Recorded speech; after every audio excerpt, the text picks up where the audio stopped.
you again to our incredible law enforcement team who has worked so hard. Sheriff, I got a solid 90 minutes last night, so I'm probably the most well-rested person up here. Ladies and gentlemen, I get the microphone, so I hope you'll permit me a moment just to share a few more thoughts about where we are and how we got here, and maybe a little bit of where we go from here. I don't want to get too preachy, but I think it's important that we, with eyes wide open, understand what's happening in our country today. I've heard people say, well, why are we so invested in this?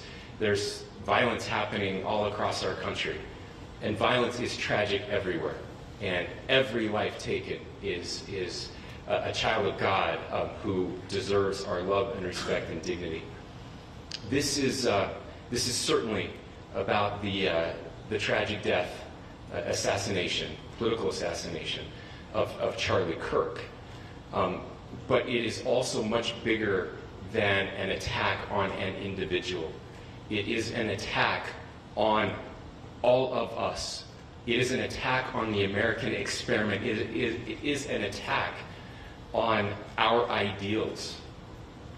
This cuts to the very foundation of who we are, of who we have been, and who we could be in better times.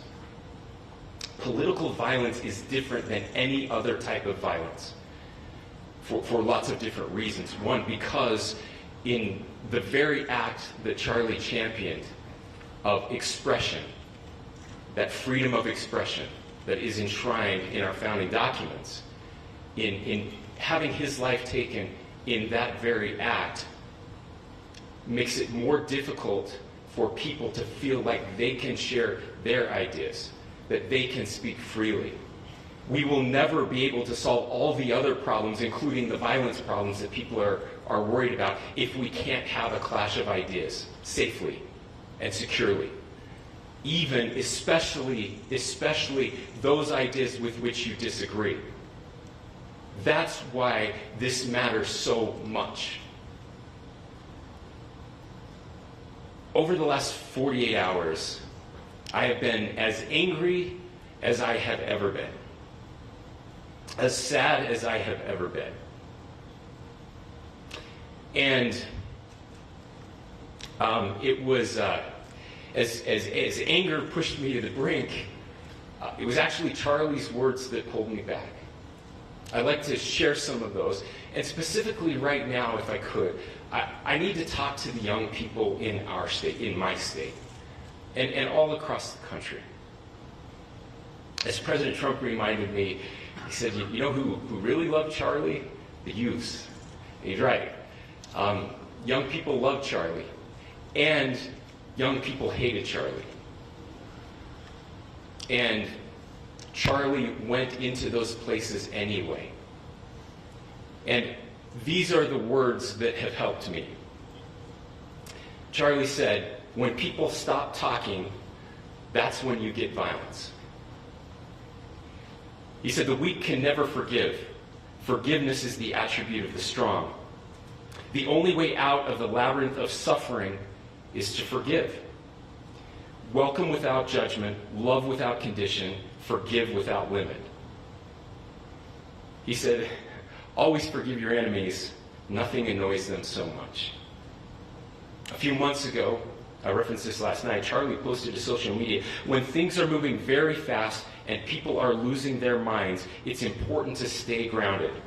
Turn off your phone, read scripture, spend time with friends, and remember, internet fury is not real life. It's going to be okay. He again said, when you stop having a human connection with someone you disagree with, it becomes a lot easier to commit violence. He said, what we as a culture have to get back to is being able to have a reasonable agreement, where violence is not an option. Now, again, to my young friends out there, you are inheriting a country where politics feels like rage. It feels like rage is the only option. But through those words, we have a reminder that we can choose a different path. Your generation has an opportunity to build a culture that is very different than what we are suffering through right now. Not by pretending differences don't matter, but by embracing our differences and having those hard conversations.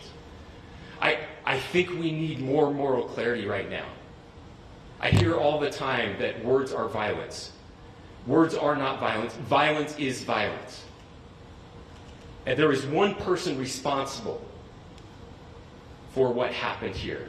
And that person is now in custody and will be charged soon and will be held accountable. And yet, all of us have an opportunity right now to do something different. I want to thank my fellow Utahns. This bad stuff happens. And for 33 hours, I was praying that if this had to happen here, that it wouldn't be one of us. That somebody drove from another state, somebody came from another country. Sadly, that prayer was not answered the way I hoped for. Just because I thought it would make it easier on us if we could just say, hey, we don't do that here. And indeed, Utah is a special place. We lead the nation in charitable giving. We lead the nation in service every year. But it did happen here. And it was one of us. But I want you to look at how Utahns reacted the last 2 nights. There was no rioting. There was no looting. There were no cars set on fire. There was no violence. There were vigils and prayers and people coming together to share the humanity. And that, ladies and gentlemen, I believe is the answer to this. We can return violence with violence. We can return hate with hate. And that's the problem with political violence, is it metastasizes. Because we can always point the finger at the other side. And at some point, we have to find an off-ramp, or it's going to get much, much worse. But see, these are choices that we can make. History will dictate if this is a turning point for our country. But every single one of us gets to choose right now if this is a turning point for us. We get to make decisions. We have our agency. And I desperately call on every American, Republican, Democrat, liberal, progressive, conservative, MAGA, all of us to please, please, please follow what Charlie taught me. I'll just conclude with words I share often from a friend and author, Yuval Levin, who was asked if he was optimistic about our country. And he said, I'm not optimistic. He said, I hate optimism. God, that sounds bad. But he said, optimism is a vice. It's this idea that good things are just going to happen. And he said, in the history of the world, good things have never just happened. He said, I'm not optimistic, but I am hopeful. And hope is the virtue that sits between the vices of optimism and pessimism. Hope is the idea that good things are going to happen because we can make them so. I still believe in our country. And I know Charlie Kirk believed in our country. I still believe that there is more good among us than evil. And I still believe that we can change the course of history. I'm hopeful because Americans can make it so.